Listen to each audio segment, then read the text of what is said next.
Welcome back to Nasdaq Trade Talks. I'm your host, Jill Malandrino, Global Markets Reporter at Nasdaq. We're coming to you live from the 44th Annual Futures Industry Association Conference. Joining me for this segment, we have Mark Wiegand. He's the head of Global Public Policy over at DTCC, and we are here to discuss a new paper that was released on post-trade processing of tokenized assets. Thanks so much for joining us at FIA Boca. Now, the new paper just came out today, and it's guidance on how to process these tokenized assets. Why now, and what are some of the key themes? Well, we think there's been a considerable amount of interest, obviously, on the part of the crypto marketplace in actually coming into the regulated space. I think that's in reaction to a lot of the statements that have been coming out of the agencies here in the US and overseas.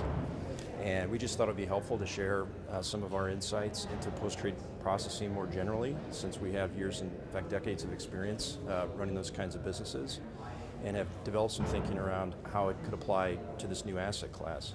And I think probably the key point to make here is that some people have assumed that just because you're using a new technology, that all the responsibilities that go along with processing a trade after it happens somehow are just taken care of, or the responsibilities aren't as applicable, or whatever the case might be. So we just thought this was an important point of view to get out there, and we're really trying to target not just all the stakeholders in the crypto space, but the policymaking community. What lessons can be learned from standards with traditional market structure and asset classes? I think a lot of lessons, right? You have a background, so you understand that a lot of emphasis and focus is on what happens before the trade takes place. But it's so important what happens after the trade takes place. You got to make sure that whoever bought the asset actually has possession or custody of the asset. You have to make sure that whoever sold it gets the cash for the sale of the asset.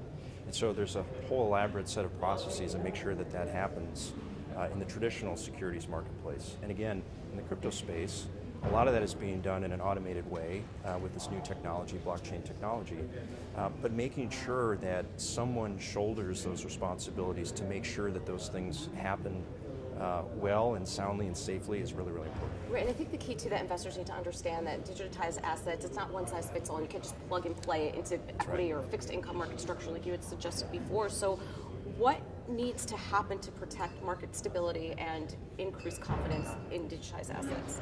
Well, I think this paper makes some suggestions along those lines. So I think several responsibilities need to be shouldered by someone or something that's involved in the processing of tokenized assets.